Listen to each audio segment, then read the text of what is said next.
हरिशरणम्।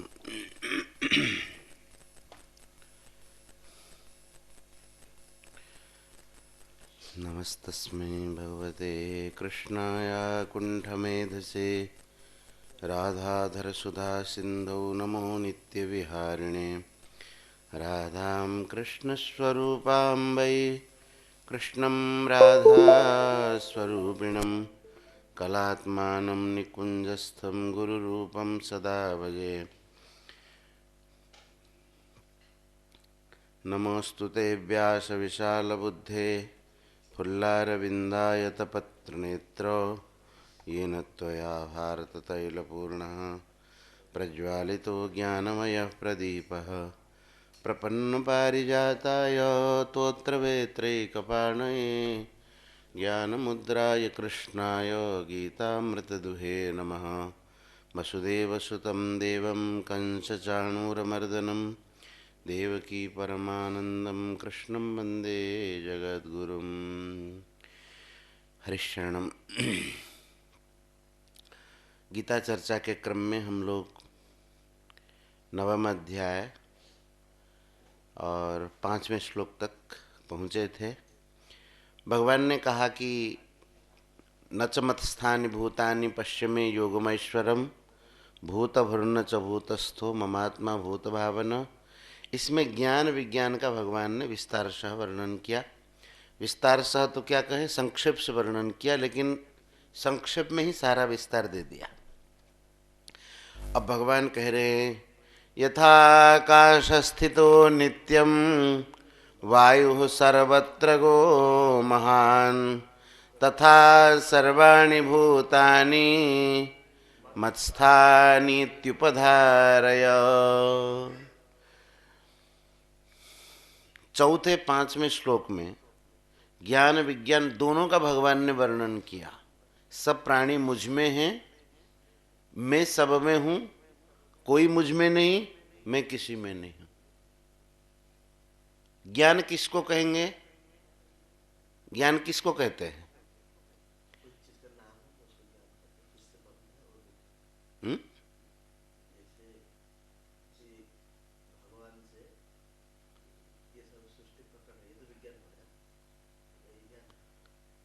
भगवान इस सृष्टि के निमित्त और उपादान कारण हैं, ऐसा समझना ज्ञान है। भगवान के अलावा और कुछ है ही नहीं, ऐसा समझना विज्ञान है। धारणा में पूरी रखनी चाहिए, तभी समझ में आएगा भगवान क्या कह रहे हैं। तो भगवान कह रहे मया ततमिदं सर्वं जगत अव्यक्त मूर्तिना मत्स्थानि सर्वभूतानि न चाहमते स्वस्थित। तो ये दोनों श्लोक में ज्ञान का भी वर्णन किया है और विज्ञान का भी वर्णन किया है। सारी सृष्टि मेरे निर्गुण निराकार स्वरूप में व्याप्त है। तो सृष्टि के निमित्त कारण और उपादान कारण में हुआ ना। सब प्राणी मुझ में हैं, मैं सब प्राणियों में हूं। अभी दो बातें हैं, संसार है और परमात्मा है। और उसके बाद भगवान कह रहे कोई मुझ में नहीं, मैं किसी में नहीं हूं। इसका मतलब जैसे संसार की दृष्टि दूर होती है तो भगवान ही है, तो भगवान में कोई नहीं है और भगवान किसी में नहीं, ऐसा केवल भगवान ही है। उसके बाद पुनः भगवान ज्ञान का प्रकाश कर रहे हैं। यथाकाशस्थितो नित्यं वायुः सर्वत्र गो महान्। यथा सर्वत्र गः महान वायु नित्यम आकाश स्थितः। जैसे सर्वत्र गः माने सर्वत्र विचरण करने वाला महान वायु नित्य आकाश में ही स्थित है, ऐसे ही तथा सर्वाणि भूतानि मत्स्थानि इति उपधारय। ऐसा अनुभव करो, ऐसी धारणा करो, ऐसा स्वीकार करो कि वैसे ही सब प्राणी मुझ में स्थित है। देखो यहाँ एक उपधारय शब्द दिया है। धारय में उपसर्ग लगा करके भगवान ने कहा कि ऐसी धारणा करो। कहा ना, मत्स्थानि इति उपधारय। ऐसा क्यों? ऐसा इसलिए कुछ काम हम ऐसे करते हैं कि जो स्वाभाविक भाव से करते हैं, लेकिन उसमें हमारी धारणा नहीं होती। अब उसके उसकी और दृष्टि दिलाने से, वह बात को गहराई से, बड़े विशेषता से कहने से हमारी धारणा थी, अच्छा अच्छा ऐसा है। समझ में आई थी बात? जैसे हम कोई पद गाते हैं, श्यामल गयो संग डोले, पद गा लिए, लेकिन इसमें कौन कौन स्वर लगते अभी हमको ज्ञान नहीं है। समझ में आई? अभी समझ में थोड़ी आता है हम सारे गामा पाधा निशा में से कोई स्वर गा रहे हैं। आता है समझ में? श्याम लगो संग डोले गा लिया, लेकिन उनको ध्यान दिलाया जाए, देखो तुम क्या क्या स्वर लगाते हो, सा ग म प ग म प, अगर उसको ध्यान दे दिया जाए तो उसको समझ में आएगा, अच्छा अच्छा हम ये स्वर गाते हैं। समझ में आएगी नहीं बात? तो उससे पहले धारणा में नहीं आई थी ना, गा तो वही रहा था, लेकिन उसकी धारणा में यह बात नहीं थी। तो देखो हम लोग भी, और एक उदाहरण से समझो, हम लोग बैठे हैं तो हमारा शरीर अभी आकाश में है कि नहीं? शरीर कहाँ है? लेकिन हमारे ध्यान थोड़ी है शरीर आकाश में है। ध्यान दिलाओ, देखो आपका हाथ आकाश में घूम रहा है ना। ये ध्यान दिलाने से समझ में आता है कि अच्छा अच्छा हम आकाश में ही घूम रहे हैं। उसको ध्यान दिलाना पड़ता, देखो आकाश में ये सूर्य है, ये तारकाएं हैं, ये है बादल है, आप भी उसी में ही घूम रहे हैं। ध्यान देने से समझ में आता, नहीं तो घूमता तो है वो। तो भगवान इस ज्ञान की ओर ध्यान कर दिलाते हैं।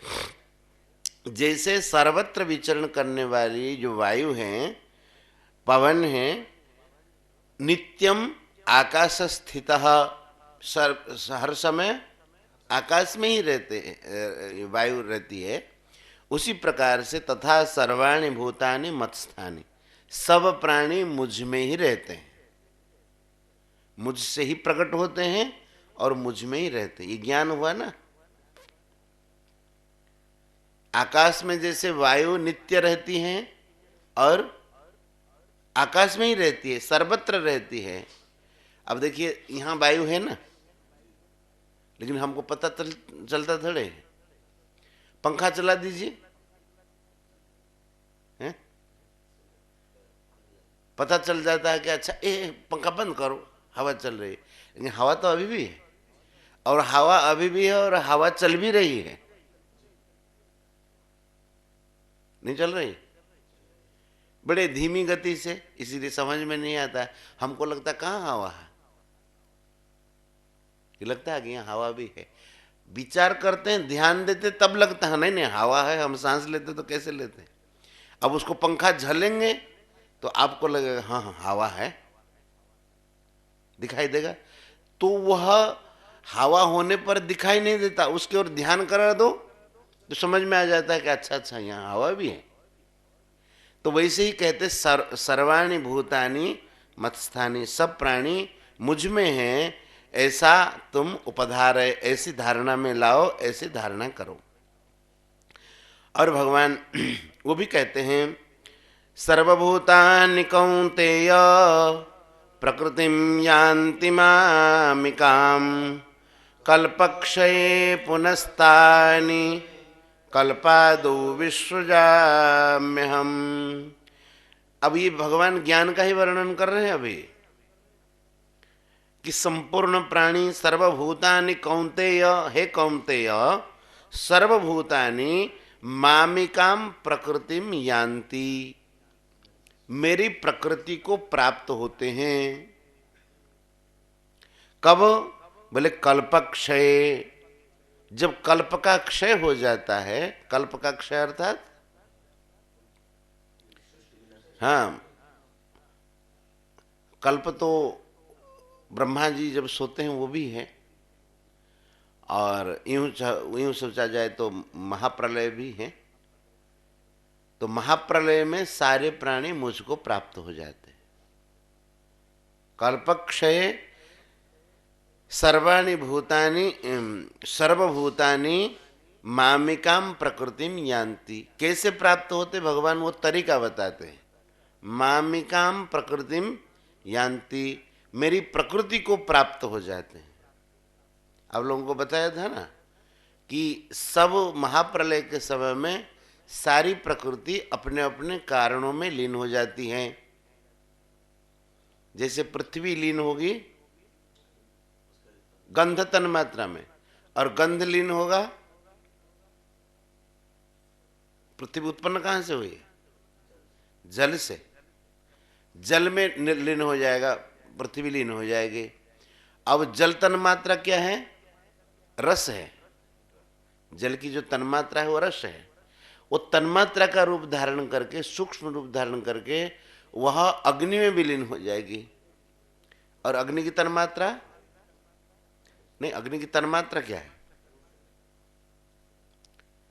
तेज, उष्णता भी है। तेज तन्मात्रा, उष्णता एक गुण है अग्नि के, लेकिन तन्मात्रा है तेज। उसके तेज तन्मात्रा में अग्नि विलीन हो जाएगी। और वह उत्पन्न कहां से हुई थी? वायु में। वो वायु में विलीन हो जाएगी। और वायु की तन्मात्रा स्पर्श तन्मात्रा है।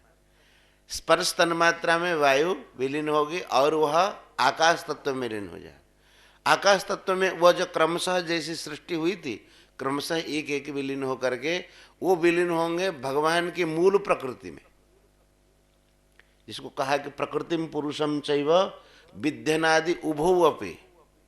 बोले प्रकृति और पुरुष दोनों अनादि है, लेकिन इसमें दोनों में फर्क यही है, विकारांश महाबाहु विद्धि प्रकृति संभवान। प्रकृति में विकार है और भगवान निर्विकार है, यही फर्क है।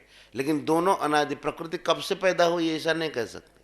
महाराज जी कहते थे जैसे आप और आपकी शक्ति,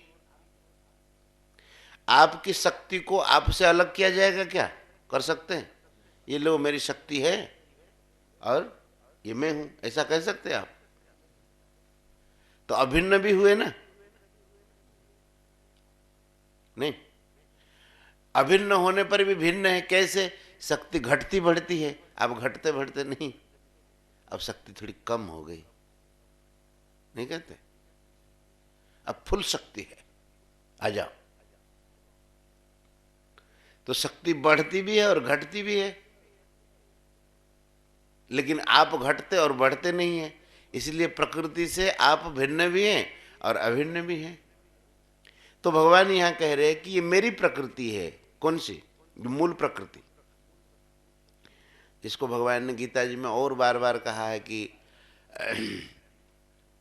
मम योनिर महद ब्रह्म तस्मिन् गर्भम दधाम्यहम संभव सर्वभूतानां ततो भवति भारत। ये महद योनि है प्रकृति, भगवान की मूल प्रकृति। तो इस प्रकार से कहते सर्वभूतानि कौन्तेय, यही है, प्रकृतिम यान्ति मामिकाम। कल्पक्षये, कल्प के क्षय होने पर सारे प्राणी सर्वभूतानि मामिकाम प्रकृतिम यान्ति, मेरी प्रकृति को प्राप्त हो जाते हैं। अर्थात प्रकृति के साथ मुझ में विलीन होते हैं। वो भगवान की प्राप्ति नहीं है। प्रकृति के साथ हम लोग जो विलीन हो जाते हैं, हम लोग भगवान के संबंध में कुछ नहीं जानते, वो तो अज्ञानी है। और प्रकृति के साथ, प्रकृति भगवान में विलीन होगी, इसीलिए हम प्रकृति के साथ संबंध जुड़े हुए हैं, इसलिए हम भगवान में विलीन। वो भगवत प्राप्ति नहीं है। कोई कहेगा जो भगवान को प्राप्त हो गए प्रकृति में जानती मामिकाम, बोले नहीं, उनका वो क्रम बना रहेगा जन्म मृत्यु का। अवश्य है ना, भूतग्राम सएवायम भूत्वा भूत्वा प्रलीयते, रात्रि आगमे अवश्य पार्थ प्रभवती अहरागमे। वो अवश्यता अगर दूर हो करके भगवान के ही शरण हो जाए, तब उसको कहते भगवत प्राप्ति।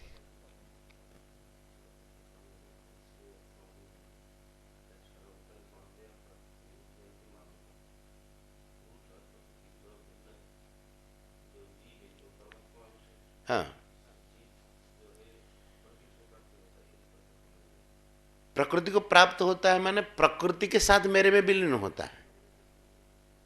प्रकृति को प्राप्त तो अभी भी प्रकृति से संबंध तो जुड़ा है ना। तो जो प्रकृति प्रलय में जाएगी ये भी कहाँ जाएगा? गाड़ी में आप बैठे हैं, गाड़ी अंबाला स्टेशन में पहुंच गया तो आप भी पहुंच जाएंगे ना।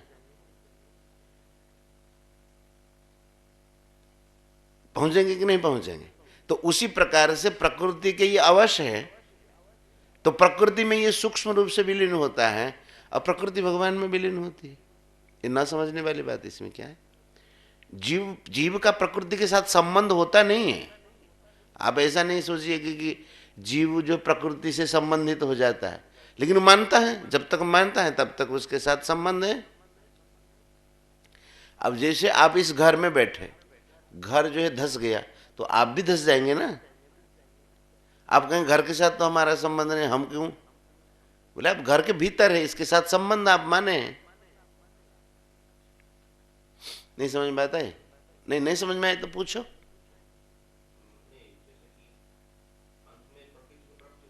हाँ हाँ, जो मामिका हम प्रकृति में जानते ना, जो मेरी प्रकृति को माने, जो भगवान की प्रकृति है जिससे सृष्टि बनी है, उसको प्राप्त हो जाता है अवश्य जीव। वही तो कहते स्पष्ट तो बात है कि और कोई पहले पढ़े थे क्या कहीं? नहीं, इसको और किसी ढंग से कोई पढ़ाए होंगे।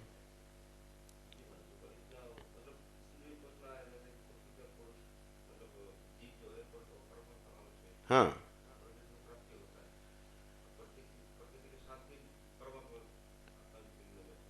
भाई, क्रमशः जीव किस प्रकार से जाएगा, भगवान में कैसे विलीन होगा? ये तो क्रम आप लोगों को बताया था ना, भागवत में भी चीज तो यही बताया था।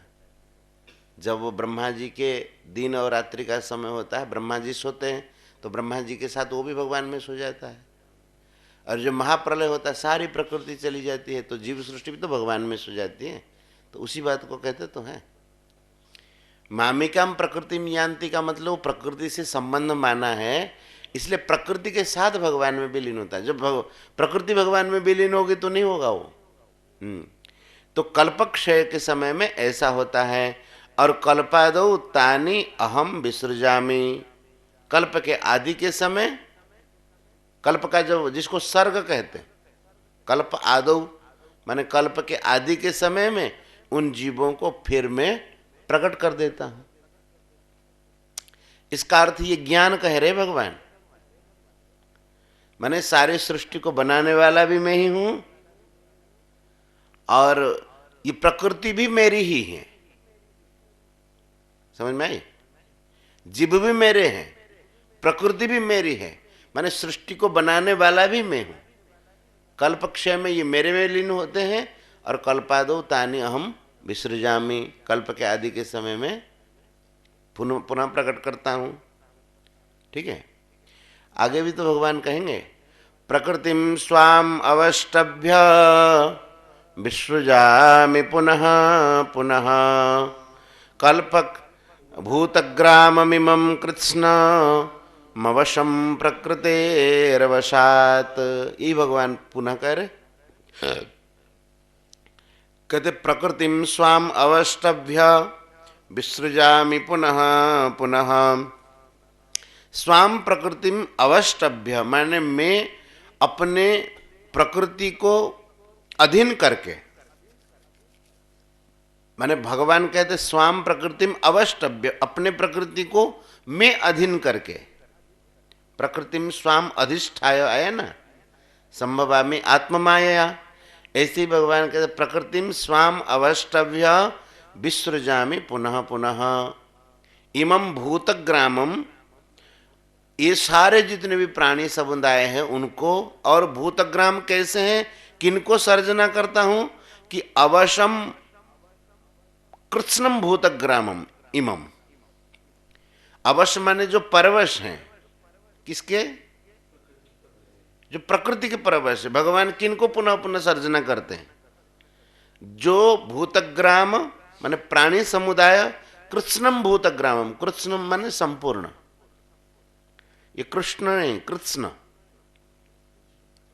कृत्स्न माने संपूर्ण, संपूर्ण इन प्राणी समुदायों को मैं क्या करता हूं, प्रकृतेर वशात, प्रकृते वशात इमं कृत्स्नम भूतग्रामम कल्पादौ विसृजामि, कल्पादौ, हाँ विसृजामि हम, पुनः पुनः विसृजामि, पुनः पुनः मैं इनको फिर प्रकट कर देता हूं।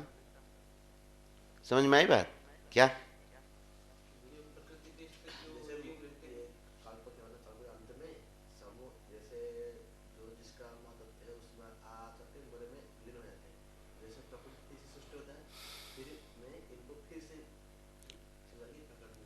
मैं फिर सर्जना कर देता हूं इन सबको। कोई समझ में नहीं आए तो पूछो। लेकिन भगवान कहते हैं कि सर्जना करता हूं, कोई ऐसा न समझे कि भगवान सर्जना करते तो उसमें बंध जाते होंगे। बोले मैं इससे अतीत हूं। न च मां तानि कर्माणि निबध्नन्ति धनंजय उदासीन वदासीन मसक्तम तेषु कर्मसु। बोले न च मां तानि कर्माणि निबध्नन्ति धनंजय, हे धनंजय तानि कर्माणि माम न निबध्नन्ति। वे जो कर्म है, प्रकृति के सर्जना रूपी जो कर्म है, वे मुझे बांध नहीं पाते। तानि कर्माणि माम न निबध्नन्ति, वे कर्म मुझे बांध नहीं पाते, मुझे वश में नहीं कर पाते। क्यों वश में नहीं कर पाते? बोले उदासीनवत आसीनम असक्तम तेषु कर्मसु, उन कर्मों में मेरी कोई आसक्ति नहीं। और मैं कैसे रहता हूं? उदासीन वत। इसमें एक बड़ी बारीकी बात कहते हैं। भगवान कहते उदासीन की तरह। उदासीन वत मतलब क्या है? नहीं, उदासीन की तरह क्यों कहते हैं?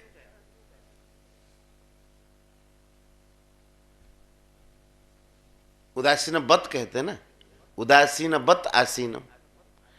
उदासीन वत इसलिए कहते हैं कि कोई कहेगा कि भगवान कहते हैं कि अगर यह सृष्टि अलग हो और मैं अलग हूं, तो वो कहता है कि वो ऊपर उठा हुआ है, उससे ऊपर है। इसे तो कहेगा उससे, उससे ऊर्ध्व है। किससे? प्रकृति से। भगवान कह रहे जब मैं ही हूं, प्रकृति है ही नहीं, मेरी प्रकृति मेरे से अभिन्न है, अब मैं इससे उदासीन क्या होऊंगा? समझ में आई कि नहीं? नहीं समझ में आई। दो वस्तु की सत्ता रहेगी तो एक से एक उदासीन होगा ना। उदासीन मतलब उत आसीन, ऊपर उठा हुआ, उससे कोई हमारा मतलब नहीं, हम उदासीन रहते हैं, ये कहते हैं ना। अब वो दो वस्तु की सत्ता नहीं है, एक परमात्मा ही है, तो किसी से उदासीन रहेंगे? इसलिए भगवान ने कहा उदासीन बत आसीन, उदासीन के समान रहता हूं। उदासीन क्या रहूंगा? मैं ही हूं। अब मैं किससे उदासीन रहूंगा? इसलिए उदासीन बत आसीनम असक्तम तेषु कर्मसु, उन कर्मों में मेरी कोई आसक्ति नहीं होती। देखो इसका मतलब क्या हुआ कि कर्म में आसक्ति हो तो वो कर्म मनुष्य को बांधते। भगवान यही शिक्षा देते। इतनी बड़ी सृष्टि करता हूं लेकिन मेरा बंधन नहीं है। और मनुष्य जो कुछ नहीं, थोड़ा सृष्टि करता है उसमें बंधा रहता है। क्यों? महाराज जी कहते थे, बहुत बढ़िया बात कहते थे। बोले मनुष्य ज्यादा मुक्त है, थोड़ा बंधन में है। मुक्त तो ज्यादा ही है, बंधन को कहा महाराज कैसे ज्यादा मुक्त है? बोले देखिए बंधन कितना है, एक घर, दो चार बच्चे, कुछ जमीन और कुछ पैसे।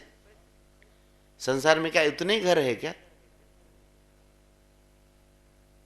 तो बाकी घरों से तो मुक्त ही है ना। संसार में इतने आदमी हैं, सबसे तो मुक्त ही है। संसार में इतने पैसे है तो सब पैसों से मुक्त है ना। बंधन तो थोड़ा ही है, बस उतने को छोड़ दीजिए, काम का था। कह देना बड़ा सहज लगता है, बस उतने को छोड़ दीजिए, लेकिन उसमें आसक्ति होती है तो उसको लगता है कि मैं पूरे पूरे बंधन में हूं, ऐसा। तो भगवान कहते हैं कि नचमाम तानि कर्माणि निबध्नन्ति धनंजय, वे कर्म मुझे नहीं बांधते क्योंकि मैं उदासीन की तरह उसमें से रहता हूं। तेसु कर्मसु असक्तम, उन कर्मों में मेरी आसक्ति नहीं है, इसलिए कर्म मुझे बांधते नहीं। वैसे ही कर्म में जिनकी आसक्ति नहीं होगी, देखिए दो चीजें होती है, एक कर्म में आसक्ति और एक फल में आसक्ति। कर्माशक्ति एक अलग चीज है और फलाशक्ति एक अलग चीज है। कर्माशक्ति किसको कहेंगे? हाँ, बिना कुछ करे रह नहीं पाता है और उस कर्म को करने के लिए बार बार परेशान नहीं, वो व्याकुल होता है। जैसे बच्चे का खेल में आसक्ति है, वो कर्माशक्ति है। उसको मना करो कि नहीं खेलोगे तो फिर चला जाएगा, आप इधर उधर थोड़े हुए कि चला गया, वो कर्माशक्ति है। और फल में उससे जो मिलता है वो फलाशक्ति है। तो यही कहते हैं कि भगवान की कर्म में मेरी आसक्ति नहीं और कर्म फल में तो है ही नहीं, इसीलिए मुझे वे कर्म बांध नहीं पाते। मनुष्य कर्माशक्ति और फलाशक्ति दोनों को परित्याग कर दे तो कर्म उसको बांध नहीं पाएंगे। ठीक है, कोई बात समझ में न आए तो पूछो।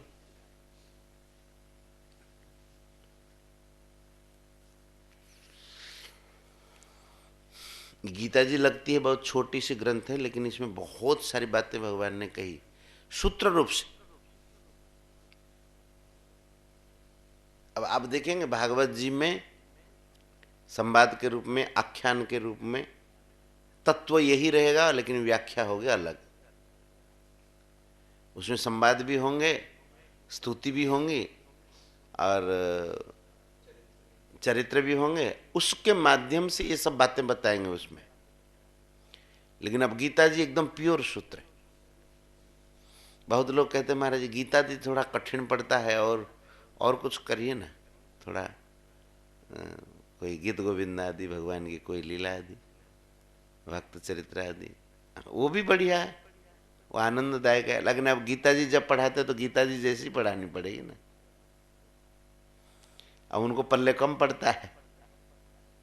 शुरू शुरू में हम लोग जब महाराज जी के पास आए थे, 3 समय सत्संग होता था। एक प्रातःकाल 5 बजे और दिन में 8:30 बजे के आसपास, 8:30 बजे 9, और शाम को एक 4:30 बजे सत्संग होता। तो हम लोगों को पहले हम अपनी बात करते थे, हमारी मूर्खता ही थी, तो हमको लगता है कि शाम का सत्संग बहुत बढ़िया होता। शाम के सत्संग में सब लोगों के लिए होता था,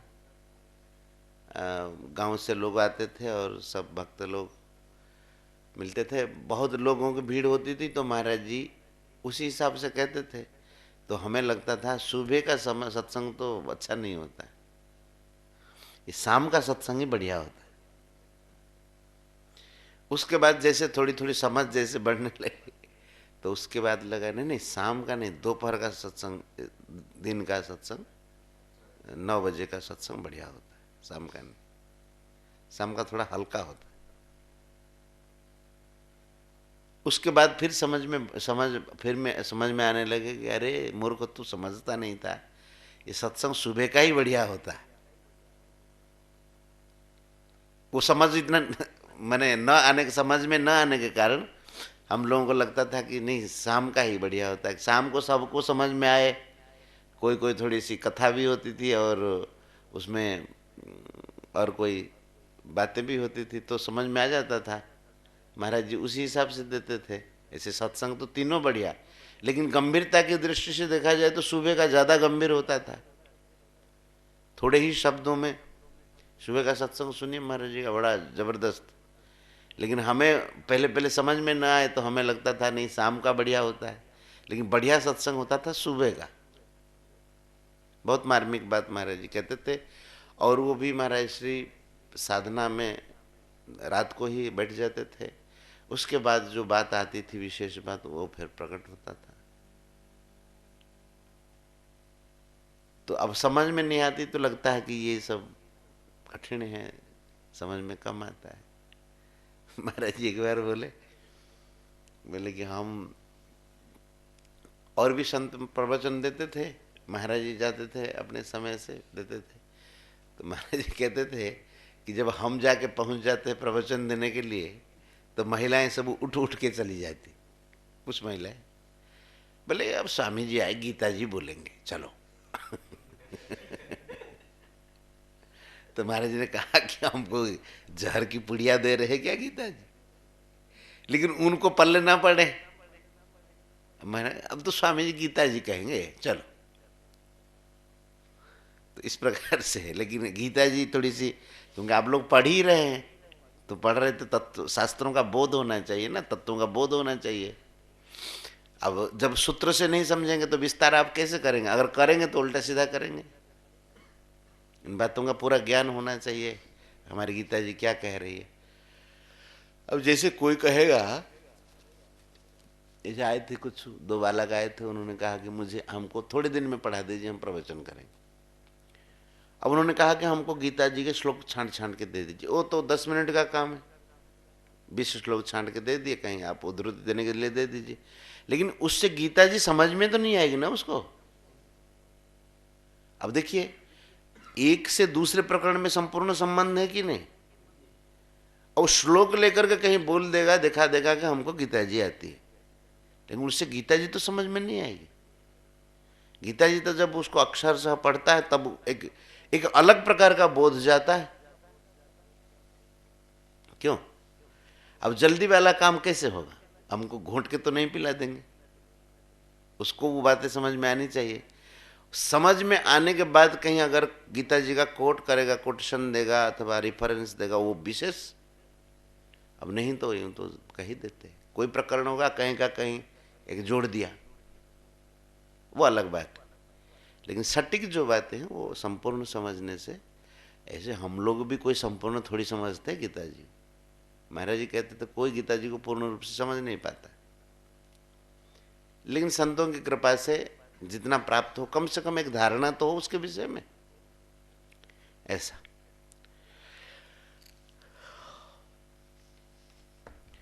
सब चीजों में मनुष्य को जल्दी जल्दी करके चले, जल्दी करके चले। वो नहीं सोचता इसमें जीवन समर्पित करे, ऐसा नहीं, ऐसा कम होते हैं। बोले हमारे जीवन ऐसा बने, जल्दी कर ले। गोविंद जय जय गोपाल जय जय गोविंद जय जय राधारमण हरि गोविंद जय जय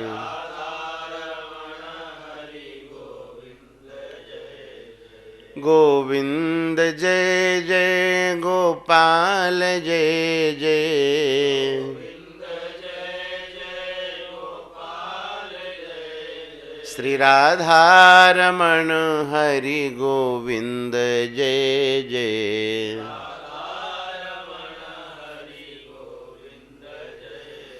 श्री राधारमण हरि गोविंद जय जय